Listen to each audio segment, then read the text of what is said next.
Okay, everyone. Well, we'll go ahead and just get started. Thank you for being with us this evening. And welcome to Emory University's Admitted Student Webinar Series. My name is Will Segura. I'm Associate Dean of Admission in the Office of Undergraduate Admission, and I'm going to be your host today on our Spotlight on Business, specifically in marketing at Emory. And today our special guest is Dr. Doug Bowman, who I will be introducing to you in just a second. Before we get started, though, just a couple of guidelines and best practices of things that we're going to be discussing today. This meeting is being recorded, and some of these videos will end up on our YouTube channel. And so if you prefer not to be recorded, we would recommend that you turn your camera off. Not to be recorded, but not to be seen, we'll just turn that camera off. One of the things that's important about the experience at Goizueta Business School is that the faculty actively engage in classroom discussion. And today's presentation is going to be no exception to that. It will be very, very active. Dr. Bowman will ask you a series of questions throughout today's webinar. We encourage you to respond via the polls function, and you'll be able to do that directly with my colleague, Jatan Davis, who will introduce herself in just a moment. So again, we just encourage you to do that.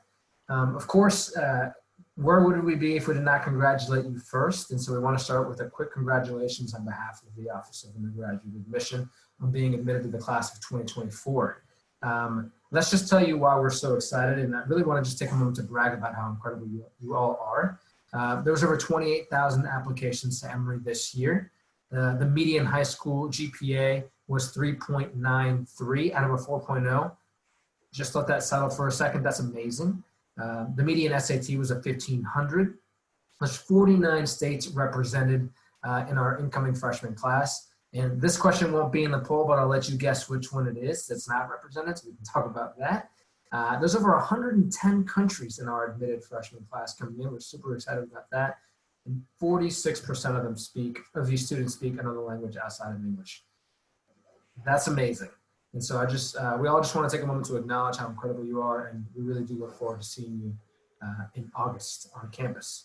And so with that said, I would like to start off with some introductions. And again, my name is Will Segura. I'm Associate Dean of Admission in the Office of Undergraduate Admission at Emory University. I do have a couple of questions that I'm going to ask our guests today. And so one of the questions that we're going to talk about is favorite location on campus. For me, that's probably the business school right now or the academic quad. You can see the quad behind me in the view, right? That is, of course, a still shot of that. I'm not actually on the quad right now, but the quad is one of my favorite places on campus. And then another question I'll ask you all in terms of our panelists today, favorite place to eat in Atlanta.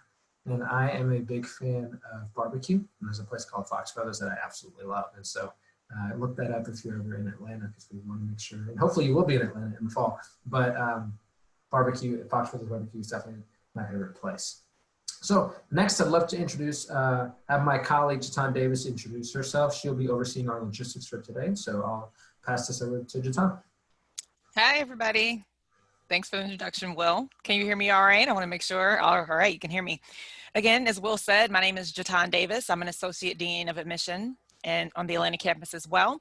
And my favorite locations on campus, if y'all have been tuning in, you've heard a couple of them. They have amazing views. So I'm going to give you a new one, actually. My other favorite location is on the Atlanta campus and on the Oxford campus. It's right at the beginning of campus where the gates are. There's a gate that says Emory College on the Atlanta campus, and then on the Oxford campus, there's a gate that I believe says Oxford College. And it's just so beautiful because that's kind of like a central place that lets you know that you have arrived, and there's always beautiful flowers that are always planted there. So those are my other favorite locations on campus. And my favorite place to eat is on Beaufort Highway. I love hot wings. That's kind of popular here in Atlanta. There's a place that's been around. It's called International Cafe. It's been around for years, and they have the best hot wings. I mean, the best. I have this debate with people all the time, but I make people believers. Once they taste these hot wings, they believe them. So when you come to campus, you got to go to the International Cafe on Beaufort Highway to try those wings. And you have to get back to Will and I. Will gave a little hand clap, so I think he likes them too. I wish that there was someone that was like an expert in marketing that could talk to us about how that organization better talk about, how to market their wings, but maybe we'll find somebody. Thank you very much, Chetan. And what I'd like to do is introduce our special guest for today, and that's Dr. Doug Bowman. Dr. Bowman is a McCreary Term Chair and Professor of Marketing at Emory University's Goizueta Business School. He is incredibly accomplished, and there's a long bio, but he's really focused on the quantitative aspects of marketing with a focus on marketing strategy and customer relationship management. He's got a variety of research. It's really incredible. That's published in different types of journals, like the Journal of Marketing Research, Marketing Science, and the International Journal of Research in Marketing. Dr. Bowman's recent teachings include recent teaching classes he's teaching right now at Emory, Product and Brand Management and the Analysis of Marketing Data, which I highly recommend. He also has a variety of experience working in marketing and analytics research, product and brand management, consumer behavior, and new product development, which is incredibly interesting. We'll get a chance to see some of his brilliance during today's conversation. He's worked with a variety of firms, including Cox Communications, Coca-Cola, and Whirlpool, just to name a few. So Dr. Bowman, thank you so much for being with us today. And before we get started, I'm not going to let you off the hook. We'd love to know a little bit about your favorite place on campus. And I mean, Chetan, she set the bar really high in terms of your favorite place to eat in Atlanta would be great as well. Hey, great. Thanks a bunch, Will. And so welcome, everyone. Can you hear me, Will? Perfect. Okay. In terms of my favorite place on campus on a 70-degree sun-drenched day like today, I'm tempted to say the Quad. But I think, if you sort of, outside of that, the Candler Library. And so the Candler Library is located right smack in the center of campus. It's a 2-story high, sort of inside. It's almost like Hogwarts, sort of in sort of contemporary terms. Big, huge windows, lots of oak and wood and things like that. It's just a great place to study. And it's really, when you're looking for a quiet space. And in terms of my favorite restaurant, I'm tempted to say something down in Emory Village. But what I'll instead say is something that I would like to see in Emory Village, which is a Taqueria del Sol. And so I'm a Tex-Mex fan, and they've got sort of 4 or 5 locations here in Atlanta, and we're always looking, hoping that they're going to open up a 6th, and hopefully that 6th one will be right next door to us. That is an excellent answer, Chetan. I don't know, that was a pretty good answer. We'll see. And one thing before we just jump in, I want to mention my colleague Chetan will be presenting a variety of polls today, and I think I may have mentioned just a second ago, but just be prepared, we will be engaging with you actively on that front. So Dr. Bowman, if it's okay with you, I'm going to get our presentation started. Yep, thanks a bunch, Will.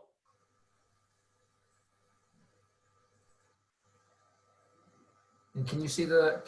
Yeah, I can see the slides. Perfect. Thank you very much. And so what I'm going to do is try to give you, as it says there, sort of a taste of Goizueta Business School. Our classes here, our classrooms are tiered classrooms. They really lend themselves to case discussions. And so what I'm going to do is go through sort of 4-ish little case discussions to kind of give you a feel for the interactive nature of what happens in a classroom here at Goizueta Business School. So without further ado, Will, let's just sort of jump right in. Can we go to the first slide, which I believe is a poll? And so we're going to initially talk a little bit about supermarkets and layouts of supermarkets. And so let's start with our first poll. Thank you. And the first poll is, when you first walk into a traditional supermarket, what's the first department you encounter? Okay, so if you could go to the poll feature, the bottom of your screen. And Chetan, whenever we're ready, just give him a minute or so, and then maybe you can show us the answers. Dr. Bowman, it looks like we're about 65% engaged right now, and it's actively climbing. We're at about 72% right now, actively engaged.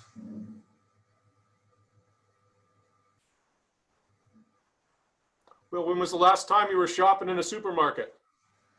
So I just got back from going to the grocery store last week and went to Costco and Publix, and needless to say, it was a different experience. Yeah, that's good. Okay, so the number 1 answer is fruits and vegetables, and that's wrong. The number 2 answer is bakery, and that's wrong. The number 3 answer is deli, that's wrong. The number 4 answer is dairy, and that's wrong. So we're not really starting off off that strong. So Will, just a little thought experiment. October, you walk into a supermarket, what are you tripping over? Usually something related to Halloween, I would imagine. Probably some candy or some pumpkins or something. Pumpkins or sort of things like that. And so the first department is usually it'll be, if it's before Halloween, it'll be pumpkins. It'll be before 4th of July. It'll be sort of barbecue items. When we're in between sort of, holidays, it'll be, flowers or something. So that first sort of 6 feet is what retailers call the sort of the zone of indifference. In some ways, you're walking in the store, you're sort of getting your bearings. You may not really sort of notice what's going on there, but it is there really is sort of a strategy in terms of what we stick in that space. And then after we get through sort of those seasonal items, then at least the supermarket I went to, it was fruits and vegetables, which was our #1 answer. So if we could advance the slide. And this is just a sort of a stylized view of a supermarket. We're sort of looking down from above. The front is the cash registers, and then we see the aisles. And when I walk in the store, Will, which way do I generally turn? I usually turn right. Right, yeah. So most in North America, we're sort of cued in to sort of turn to the right. So we turn to the right, we run into the seasonal items. And in the store I went to most recently, it was the fruits and vegetables. And what are some examples of fruits and vegetables, Will? Probably some tomatoes, some bananas, some apples. Grapes, strawberries, tomatoes, things that I love at the bottom of my cart. Will, don't you love it when your grapes and your tomatoes are at the bottom of your cart? Yeah, exactly. Especially the grapes. It makes no sense. Why in the world would supermarkets stick something like grapes and tomatoes as the first thing that you walk into when it's, you're going to stick them at the bottom of your cart? It makes no sense. Yeah, I have no idea. You bring up a great point. I mean, I don't want them to get smushed. I'm surprised I'm not towards the back somewhere. Yeah, just everybody wanting to switch. So maybe one reason might be we think you might sort of traverse the store a little bit. Have to come back for sort of a second pass. Will be some other reasons why you think fruits and vegetables might be there. Well, aren't they're items that kind of perish pretty quickly. They want to make sure that they get sold. They don't want to go spoiled or anything like that. Yeah, although I'm not sure that a supermarket trying to please its customers would want to sort of, the bananas that were about to go bad, sort of get in my cart. So that wouldn't be necessarily the first reason, but they certainly are perishable. They certainly are sometimes an ingredient to some other products in the store. So it'll help you sort of shop more of the store. I'm in business school, and at the end of the day in a business, we're trying to make, Will? Hopefully great graduates and provide a revenue for the institution as well. Yeah, and if I'm at a supermarket, I'm trying to sort of make money. And so the margins on fruits and vegetables tend to be a lot higher than they are in a can of corn. So there's multiple reasons why fruits and vegetables there. One is profit margins. Number two, whoops, can we go back? No, number two is would be it's kind of difficult to shop. So let's sort of, before I'm tired, sort of, get fruits and vegetables in my cart. Number three, it's a complement to some of the other items in the store. After fruits and vegetables was the deli. Milk. Will, where do I find the milk? Usually where I shop, it's usually in the back left. Back corner, yeah, it's a destination category. Now that said, if you're in a strip mall where there's a competitor that might be a convenience store, sometimes we'll put a cooler up front with some milk. End aisles. What types of products are on end cap, Will? My favorite things: chips, Cheez-Its, maybe some bananas every once in a while, but usually chips, things like that. Yeah. Any? Do you ever see Tabasco sauce on end aisle, Will? I honestly have not looked. Yeah. Maybe? So why isn't Tabasco sauce on end aisle? I feel like I might hit it with my cart and knock it all onto the aisle. Clean up on aisle one. There you go. Well, you're right. So the items you see on end aisle tend to be ones that have what we call high penetration, meaning a lot of us buy it, and have relatively short inter-purchase times, meaning we buy them fairly frequently. So it's like you said, things like snacks, cookies, sodas, etc. Let's think a little bit about how people traverse a store. So there's two extremes to traversing the store, right? So one is you come in the front door, go all the way around the outside, and you leave. And the other extreme is you go up and down, up and down, up and down, up and down, up and down. Will, which of those two extremes is the most common shopping pattern for you? For me, it's up and down, up and down, up and You're an down. up and down, up and down, up and down kind of guy. Yeah. Reality, though, is the most common way that people shop a store is the racetrack. They kind of go around the outside, and then they're kind of done. Now, that doesn't preclude people like me. If I know they're watching, then sometimes what I'll do is I'll sort of leave my cart at the end of the aisle and you know, sort of walk down. So there's a store in the south side of Indianapolis.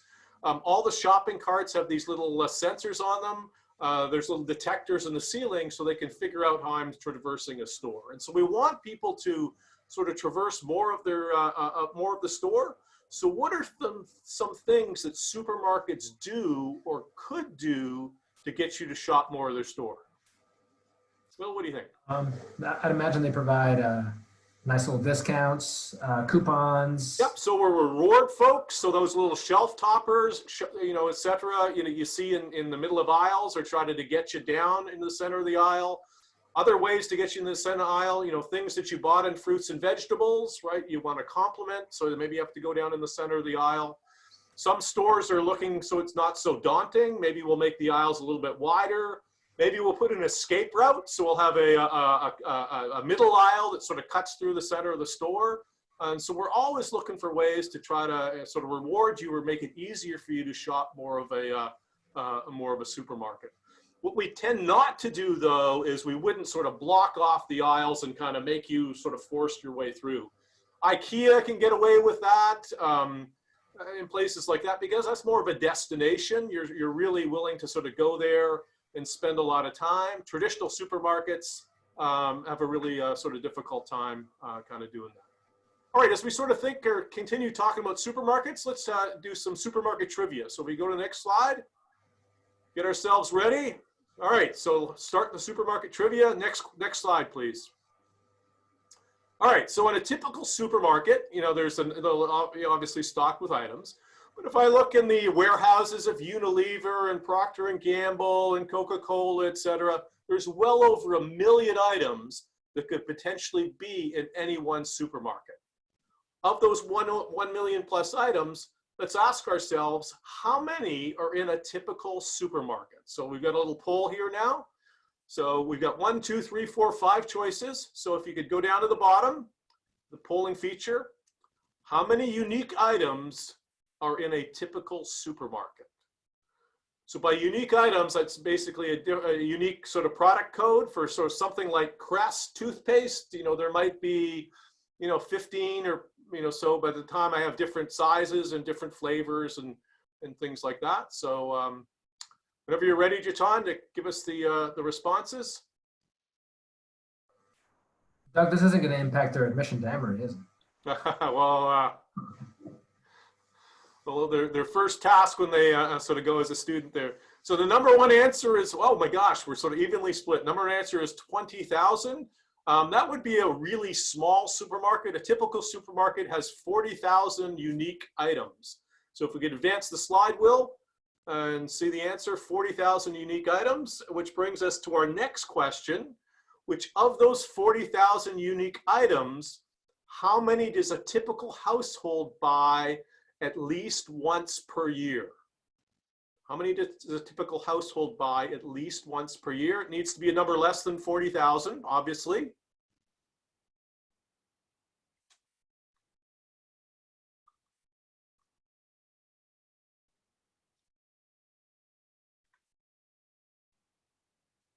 Is it 10? Is it 75? Is it 150? Or is it all the way up to 350? And the answer is, most popular answer is 150. The correct answer, Will, if we advance the slide, is 350. And of those 350, Will, you and I'll do this one together. How many does a typical household buy regularly? Now, by regularly, I mean, obviously it'll be different between sort of product categories. Regularly for Tabasco sauce might be once or twice a year, but you know, other products it might be more frequently. So of the 350, how many do you buy regularly in a given year? I'm gonna guess 15. Ooh, you're way low. It's about half. So if we advance the slide, 175. And then our last poll is, what is the most popular item, if we could pull up the poll, what's the most popular item in a grocery store basket? We've listed them here in alphabetical order. Is it bananas? Is it bread? Is it eggs? Is it milk? Or is it TP? Did you get all these on your last, all 5 of them on your last grocery store run, Will? I definitely did, and I got some more than others.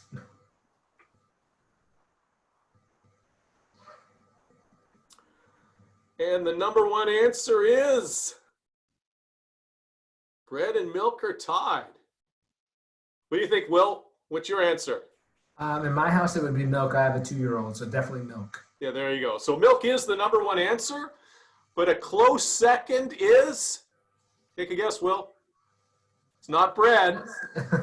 Bananas. Bananas, absolutely. A close second is bananas. And so just if you just, think about it, it's something you mentioned earlier, it has a relatively short life sort of span. And so we need to buy it relatively frequently, and they tend to have high penetration too as well. So milk, and then a close second. Milk is number 1. Close second is bananas. Okay, let's shift gears here now, Will, and we'll do another little sort of case set, and this time we'll focus on sort of product design. So if we could advance the slide. It's funny, I like being a professor. I like to, be the one that's kind of, sort of writing the slides, standing up in front of the room when we're here on campus.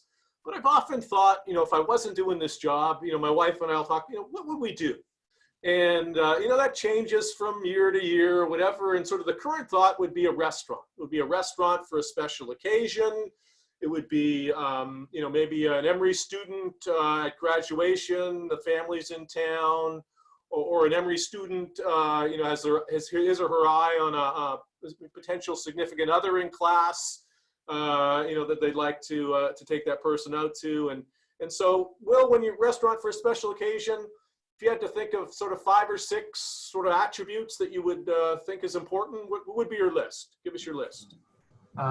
Quality of the food would be. Food qualities, no, yep, keep going.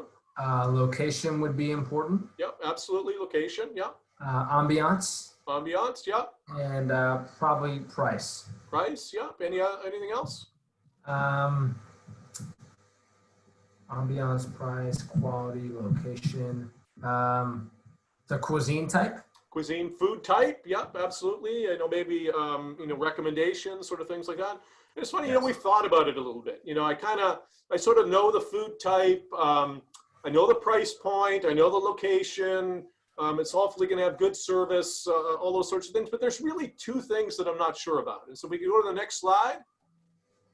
The 2 things I'm not sure about are atmosphere and food quality. And in particular, the atmosphere, it's either going to be an intimate with candles kind of place or a bright lights kind of place. And food quality is either going to be excellent, good, or fair. So see what I've done there, Will? I got 2 levels for atmosphere times 3 levels for food quality gives me 6 possible options. And I've labeled those options A through F.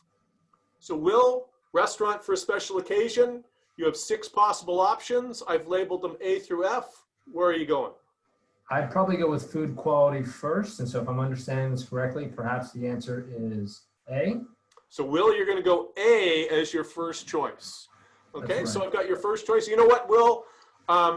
Jatan's, she's chose A. I've chose A. Anton, I see he's watching in. He's probably chosen A. And so by the time you call A sold out. So if A sold out, Will, where are you going to go? Again, I'm going to stick with food quality. So I think I'm going to go with good food quality. I'm going to go with B because the food quality is important to me. Okay, so if A is his first choice and B is his second choice, so now what I'm going to do is try to sort of infer your preferences from those choices. Although I heard you talking out loud that food quality was important, when I look at your behavior, it looks to me like you have traded off on food quality to maintain that intimate with candles atmosphere that it looks like you really like. And so So it looks like, atmosphere is certainly more, based on your behavior, is more important to you than food quality. You went A, then B. If B is not available, Will, where are you going to go? If B is not available, I might go to D. D. You're going to go to D. Yeah. And D, are you being consistent? That certainly is correct. And if D is not available, where are you going to go? Probably going to go to E. E, all right. And if E is not available, where are you going to go? I'm probably just going to stay home. But you're going to stay home. There you go. Yeah. It's funny. Sometimes when you see that pattern that goes A, then B, then D, then E, instead of jumping back up to C, someone will go, you know what? If the food really isn't that good, I need to see what I'm eating. And so I'm going to go to F. So I need the bright lights before when it's when the food isn't that great. Let's try another one, Will. So let's add an attribute. So let's go to the next slide. And now the attribute I've added is price. So see what I've done there, Will? I've got 2 levels for atmosphere, times 3 levels for food quality, times 2 levels for price gives me 12 possible options, and I've labeled those options A through L. Will, restaurant for a special occasion, where are you going? Start with G. You're going to go to G. Will, you're messing me up. Now, when I see someone who says G as their first choice, there's really sort of potentially 2 things going on there. So for this to work, it needs to be all else equal. So when someone chooses G as their first option, it could be because a higher price is sort of signaling it to them. It's maybe better service or a better location or sort of something like that. It may be that you just truly like spending more money for the same thing. But let's assume that you assumed G was your first because you thought the price was a surrogate for some unobservables. Okay? So in that case, your first choice is probably A. If A is not available, Will, where are you going to go? If A is not available, then I would go ahead and go to B. Then you're going to go to, say it louder? I would go to B. B is in Bob. Okay, so if A is not available, you're going to B is in Bob. Now, can I make a statement about what's the most important attribute to Will? The answer is no, I cannot, but I can make a statement about what's the least important attribute to Will. And the first one that he traded off was food quality to maintain that intimate with candles atmosphere at a $40 price point. Will, if B as in Bob is not available, where are you going to go? Oh, I don't want to give you the wrong answer. I'm feeling kind of peer pressured here, but if that's not available, we started with G, went to A. I think I would probably go with H. H. So if H is not available, you're guessing me up a little bit again, Will, but the first one you haven't yet to trade off is that intimate with candles atmosphere. And so this is a technique called conjoint analysis or trade-off analysis. And so what I'm doing is inferring your preferences from the choices that you make. What's the easiest way, Will, for me to get your preferences is just to ask you, right? But a lot of times people, have difficulty telling us their preferences.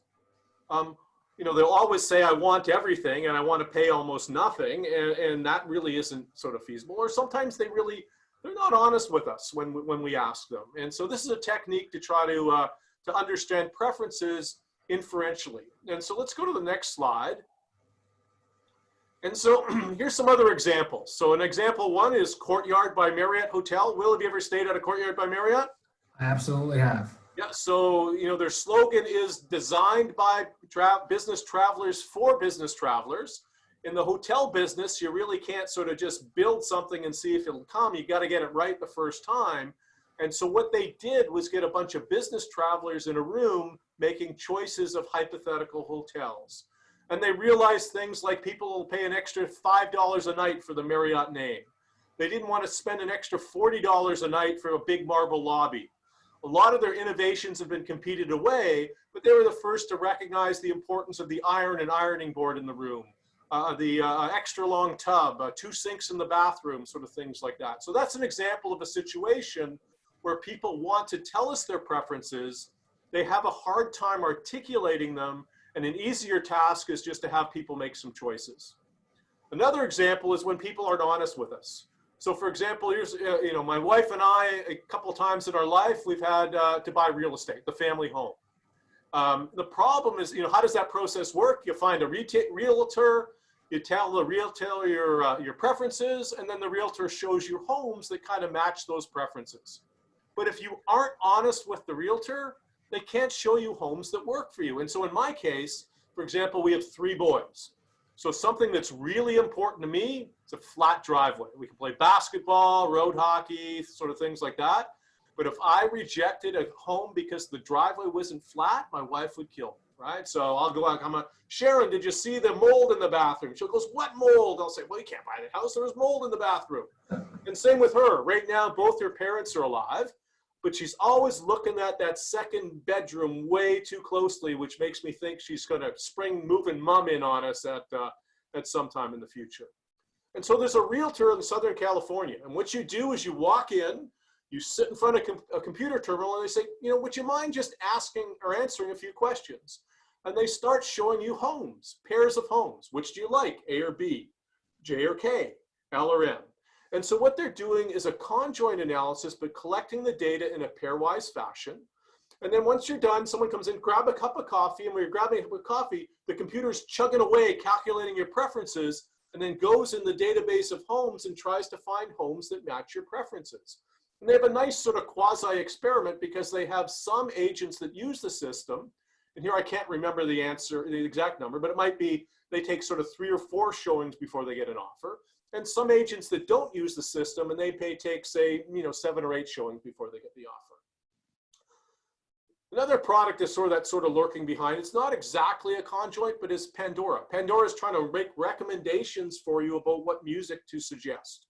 What they do is they break the songs down into attributes. What's the tempo? What's the genre? What's the beats per minute, et cetera, et cetera.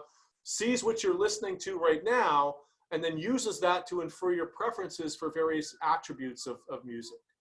Then the last one I have there is Apple's slide to unlock. You may remember in the popular press a few years ago, Apple sued Samsung. They say, hey, Samsung, you stole our intellectual property, one of which was the slide to unlock feature. Went all the way through the court system. They had to and they found, Apple won, and they had to sort of come up with damages. And one of the ways they came up with damages was try to use sort of conjoint analysis to value the slide to unlock and other types of features. Okay, so why I wanted to show that example, because it fits really well with our curriculum. It's an analytical approach to product design. It's really how, you can use your sort of data analysis toolkit. And it's really a great application to marketing where we're trying to sort of translate customer requirements into engineering design specifications. So let's shift gears here now, and let's go to another example. And the example is going to be the Coca-Cola Freestyle machine. So can we... So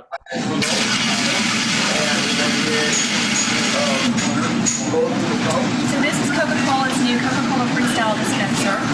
And it's an opportunity for us to offer consumers over 100 branded Coca-Cola products in the same space as our traditional fountain equipment. Okay, so Freestyle machine, Will, have you seen one of those before? I absolutely have. Absolutely, we've got a couple right on campus, right in the campus restaurant too as well. How many different flavors are in one of these machines? You said over 100. I'm going to guess probably closer to 250. 250. You'd probably be way low. So let's pretend here's a thought experiment. So you and I both like Coca-Cola with a little bit of tangerine, but I like a little bit, just a tiny splash more than you do. So well, there is maybe 100 different buttons you could press. Each of us could have sort of a different level of sort of flavor that we've included. And so in some ways, there's almost infinite.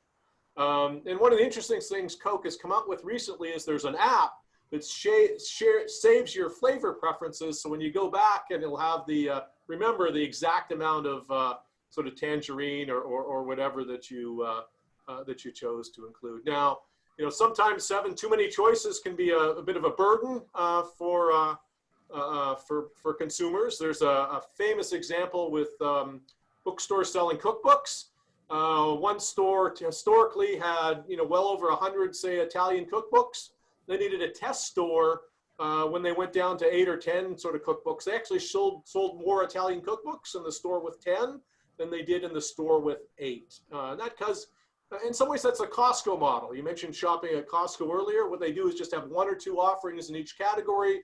You sort of trust that they've kind of sort of curated the most popular sort of items in those categories, and it makes your choice a little bit easier. So let's go to the next slide. Let's go to the next slide. And before we sort of jump in, let's ask sort of the audience, what do you think about the Coca-Cola dispenser? Is it a good idea?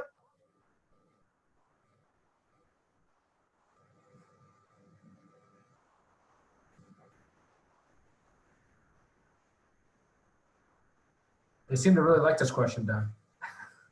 They're all chiming in? They're all in. All right. Yes, there's like no one says no. Okay, that's interesting. And I'm going to argue that the answer is it is more complex than we thought of. And so what we do in business school is when we get with sort of a complex idea, is it's good to sort of break things down into pieces and into structure.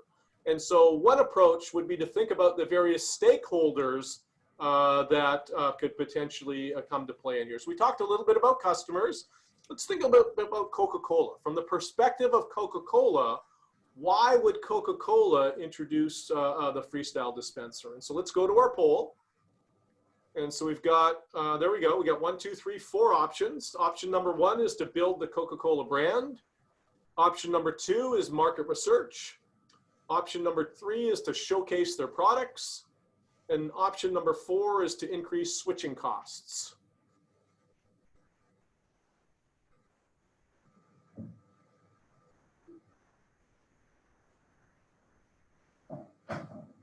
And whenever you're ready, Jadon.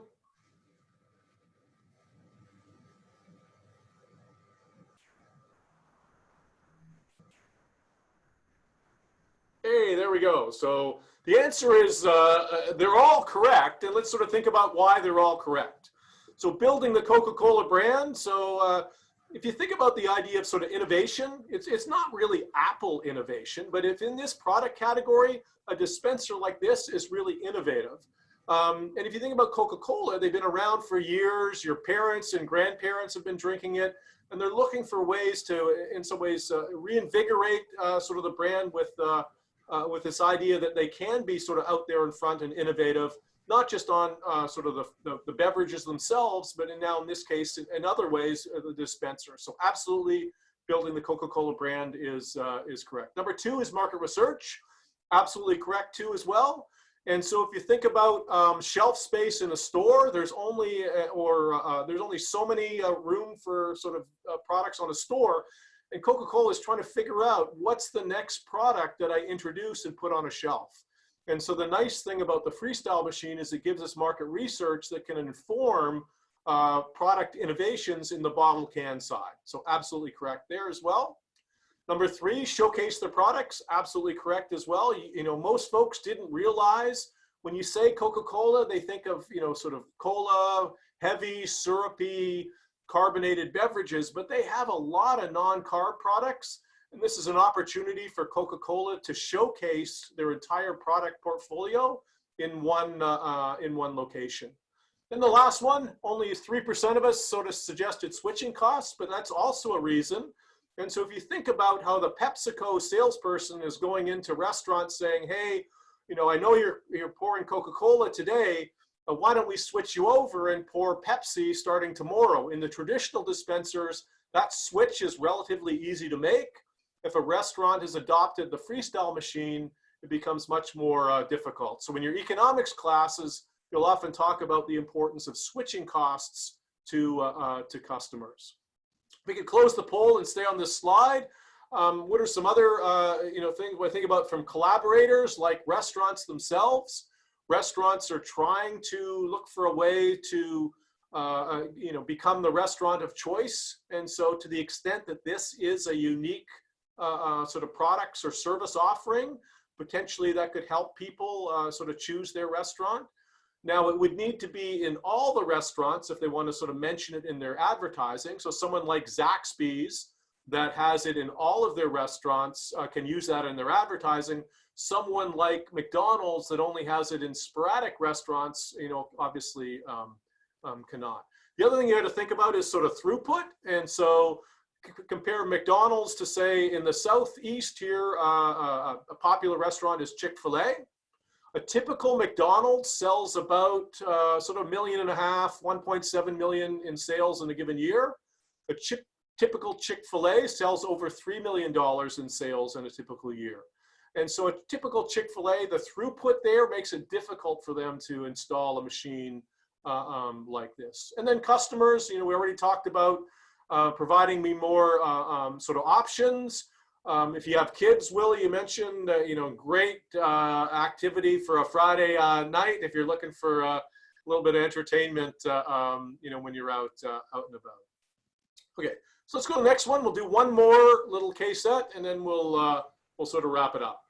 This one I want to talk about sort of branding and brand attributions. So let's pretend we had a sort of a pen and paper, and we're going to draw 3 pictures that came to mind when you think of Starbucks. So pretend in your mind, Will, what's picture number 1? When I walk into Starbucks, when I think of them, I think expensive. Expensive, so dollar sign or sort of something like that. For a lot of folks, picture number 1 is something product related. They might draw a coffee cup, or they might draw the logo or sort of something like that. For other folks, if I said the next picture needs to be something different, they may mention sort of the store itself. They might start sketching out sort of the design of the inside of the store.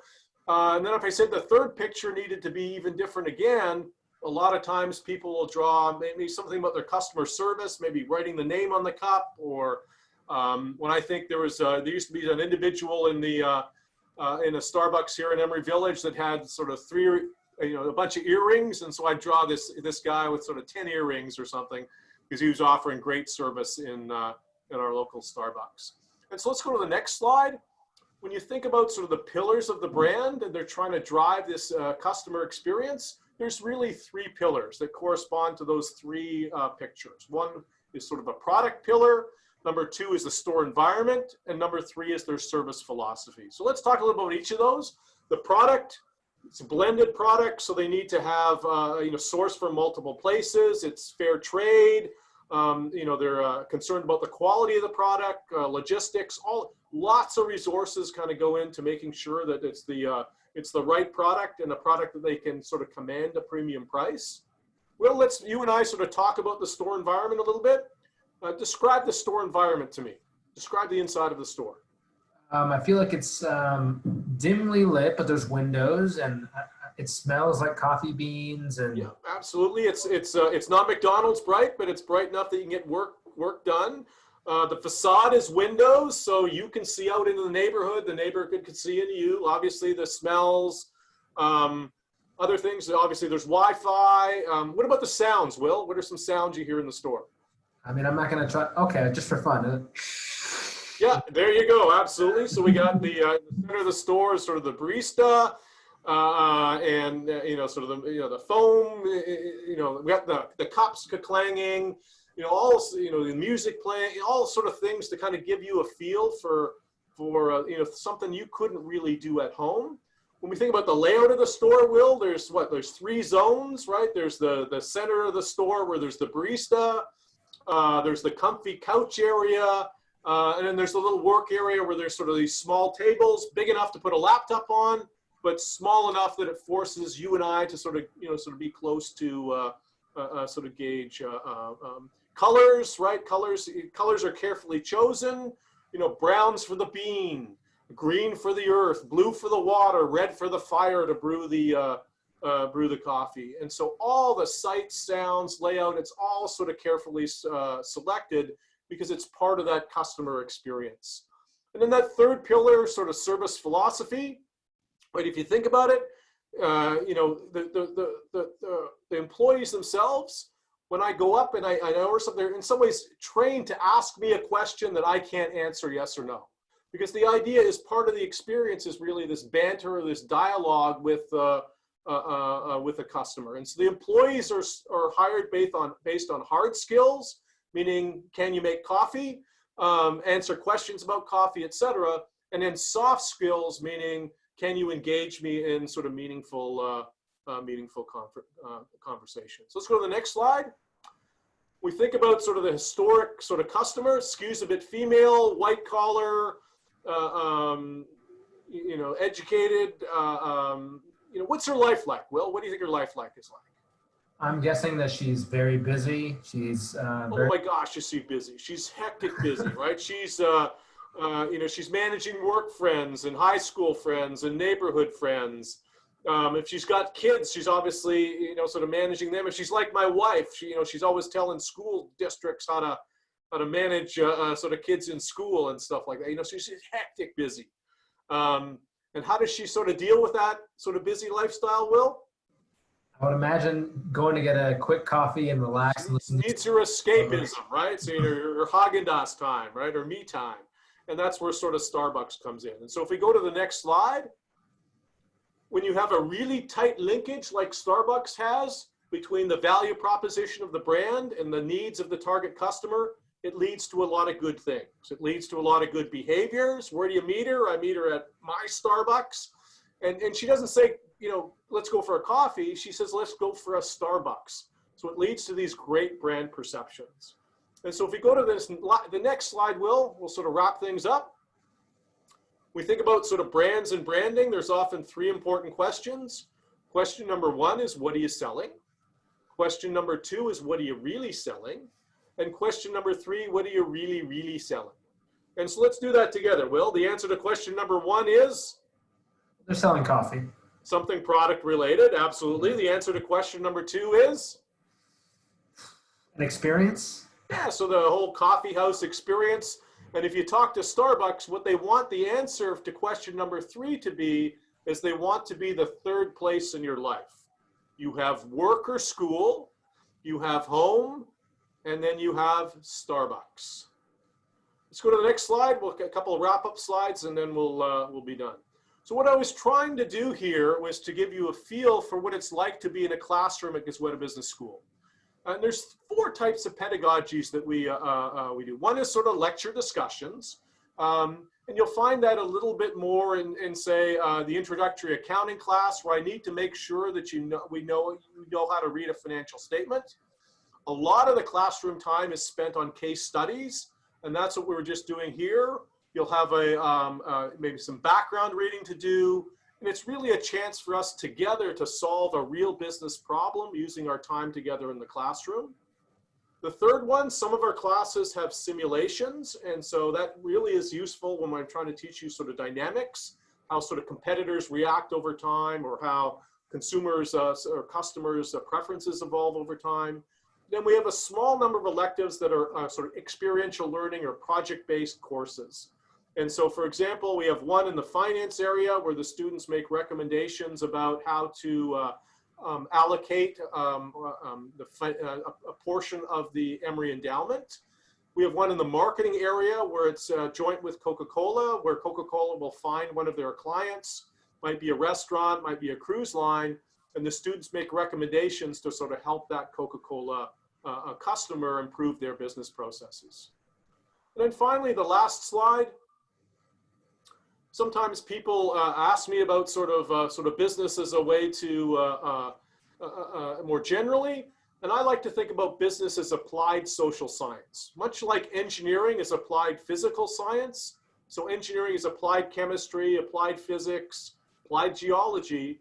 Business is applied psychology, applied social sciences, applied economics, etc. And so the nice thing about an Emory education is that we sort of make sure that you get grounded in sort of the basics of a strong liberal arts foundation.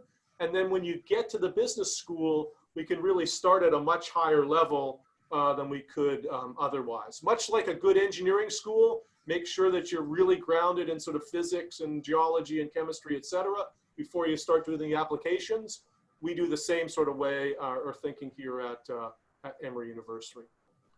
So let me stop there and say thanks a lot, Will, for all your help as we're sort of going through the presentation. Yeah, thank you, Dr. Bowman. I got to be honest with you. I've heard some of these questions before, but you still had me nervous when I was going to answer them. So well done on that. Just a quick check on our time. We're at 7:50. We've got about 10 minutes left. And what I wanted to do, Dr. Bowman, is we had a couple of our participants send questions in ahead of time. Okay. Things they were curious about. And so I'd love, if it's okay with you, just to kind of do a rapid fire of a handful of questions. And at the same time, I want to encourage all of our guests, if you've got questions that you want to ask of Dr. Bowman, if you would please send them to the chat directly to my colleague, Jatan Davis, and then we will make sure that Dr. Bowman has those questions as well. And so let's get started. And so, Dr. Bowman, talk to us a little bit about what's your favorite class to teach, and maybe talk a little bit. The class I teach is product and brand management. It's a career track for a lot of our BBAs. A few of them will offer, it's usually taken by juniors and seniors. It's an elective. And in class, I'll usually bring back a few students to class. So this past fall, for example, as an alum, we had an alum from Newell Brands, which is located here in Atlanta. She was the brand manager for Elmer's Glue. And one of the challenges she's dealing with the last couple of years is just an explosion in sales as the slime craze has sort of taken over America. That's funny. Not expected, but that's funny. Yeah. Dr. Bowman, looks like we're getting questions directly in from the chat, and so I'll just read it to you here. Can you talk a little bit about some of the companies that you're seeing students work with or go work for after they finish at their time at Goizueta Business School? Yeah, so I'm more familiar with the marketing sort of jobs, and obviously it's Newell Brands here in town, Coca-Cola, Home Depot. We place a lot of students up in the New York City area and in the ad agencies. You could just like a who's who of all the brand consultancies, et cetera. A large number of our students go into the finance field, so investment banking, who's who of investment banking firms up in the New York City area. Some of them will go into banks. If they want to stay locally, it'll be a SunTrust. Some of them work for credit card companies. Think of an American Express. A number of them, and again, back in the marketing side, will work for retailers like a Macy's. Some work for the restaurant chains. We got a strong relationship with Burger King, for example. But pretty well every if the student's looking for it, we can get a foot in the door in a lot of the major companies. Okay. Consulting firms, a large number of our students now are interested in consulting. So E&Y, for example, PwC are big recruiters here on campus. You talked a little bit about those places where they're going to work. While before they're doing the internships and before the meeting with the Career Center, how often would they get an opportunity to really engage in real world experience while they're in the classroom? I know you talked about the case studies, but are there other examples you can point to? Yeah. So in our regular classes, maybe 5+ years ago, we'd use some contrived examples. Now we'll do our best to try to make sure it's a real world problem that's kind of messy. Sometimes we'll bring in a guest speaker from, so for example, I mentioned the alum from Newell Brands. She brought in a real live case that she was working on at the time, and the students helped her solve that using our classroom time. I've also mentioned, as I said, the experiential learning classes. And then there's a large opportunity through some of our co-curricular activities. So co-curricular just means professionalization activities outside the degree classes. So we have a large number of clubs that sometimes they'll do pro bono consulting. They'll bring in guest speakers too as well. So there's lots of ample opportunity besides summer internships to get exposure to real world problem solving. That's great. And one other question that I think is related a little bit, and maybe you've seen it, they saw a little bit firsthand today, but how does the classroom experience even look like? How do you engage students in the classroom? And the second part of it is, if a student is really taken by the work that you're doing and they want to follow up and be more engaged as a current student at the business school, what happens then? Yes, so in the classroom itself, as I mentioned earlier, so we have sort of tiered classrooms. It really lends themselves to sort of case discussions. I tend to be someone that likes to do a lot of cold calling. And so, but not in sort of a negative way. What I'll usually do the first few classes is cold call people where I know they know the answer, and that sort of signals to them that that we're going to sort of manage the classroom in that way, kind of going forward. Different instructors sort of handle it sort of differently. but the classroom experience tends to be very interactive. And then the second part of your question was, what happens if you're interested in pursuing? So during the semester, students come by my office, very frequently, not just to talk about the material in class. It might be, how do I sort of do a deep dive, maybe on my own, maybe through a directed study, or help me understand some of the electives that I could take further on in my studies. Can you hook me up with a few alums to maybe where I can do some informational interviews? So there's lots of opportunity for students to do a deep dive on a particular topic. And could you share a little bit about why you decided to pursue the specific area of research and focus that you work on? What inspired you to pursue this business track specifically for you as a professional? Yeah, I think like a lot of people that end up in this sort of profession, you have a passion for sort of the basic sciences, psychology. In my case, it was economics and statistics. But you also have a passion for looking for ways to apply that. And that sort of naturally leads you to a path where let me get a strong grounding in the basics, and then let me move into business, which is an applied field that lets me apply those basics. And one question that came through recently, Dr. Bowman, is students are not going to have the opportunity to be on campus right now because of everything going on with COVID-19, and they haven't had a chance to necessarily engage face-to-face directly with students. Can you speak to a little bit about what the academic experience is like at Goizueta, and then any experiences you can share of outside of Goizueta as well? Just what is the student experience like a little bit being in the classroom? We're a relatively small school, so it's high touch. And so I think if you're coming here, you need to sort of expect that. I think we like to sort of challenge students, and the students certainly step up to that challenge, which I think is good. There's a lot of, the campus itself is relatively small. There's a lot of opportunities to get to know your classmates, not just people in the business school, but also outside the business school.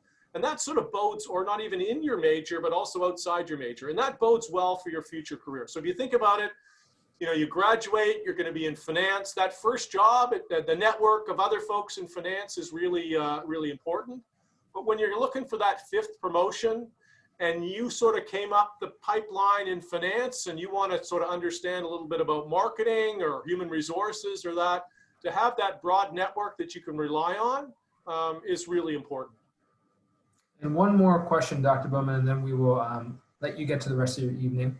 And this is a two-part question. What advice would you give to these students as they're making choices? These are incredibly talented students. They're admitted to multiple schools. They've got great options all across the country, if not the world. What advice would you give them as they're making the decision on this process and why Emory is important? That's the first part. And then the second part is any closing comments that you'd like to make. Yeah, it's, I love Emory. I think, our alum, when we think about sort of the kind of the pillars of Emory, one of the things that really stands out to me, and I've got colleagues at other schools, is really the strength of the alumni network. And that really speaks well itself for the kind of experience that students had here when they were here as a student. They want to stay connected. They want to sort of help current students as sort of best they can. And that really is a strong signal for me for the type of experience that you have when you get here. As I mentioned earlier, we're a relatively small school. It's highly interactive, lots of opportunities for leadership, which will sort of get you sort of set on a good career path. And then sort of last comment, for me, just keep in mind, these are sort of tough times. No one really expected it a few months ago. A few months ago, we really weren't anywhere near a business contraction. In fact, it started off as a healthcare sort of crisis, or health crisis that has obviously sort of morphed into a business crisis. First, for those of you, everyone's affected. For those of you that are affected, in a serious way, my thoughts go out to you and your family at this time. And secondly, in times of crisis, it's also times for opportunity. And so when you come here to Emory, I hope you'll sort of put your as best effort as you can in, because that will then prepare you to help society through business when you graduate. Dr. Bowman, first of all, thank you for being so generous with your time. And you even made me sweat a little bit in my questions today, so thank you for that too. I'm going to give you a virtual round of applause here with my little reaction button in the corner, so thank you so much for that. I just want to address our participants just for a quick second. First of all, thank you all for engaging with us today, for engaging in the polls, and for being a part of our Academic Spotlight on Business with Dr. Bowman. We're so proud and so honored that you're here today, and so proud of the accomplishments you've done thus far. So thank you so much for all your hard work. And again, we're looking forward to seeing you this fall, hopefully at Emory. In the coming days, you will receive an email about our weekly kind of e-digest where you can see some of our webinar offerings for next week as well. So keep an eye out for that. And of course, during these very challenging times, we just want to make sure that you stay healthy and safe. And we look forward to chatting with you soon. So thank you all very much and have a great evening.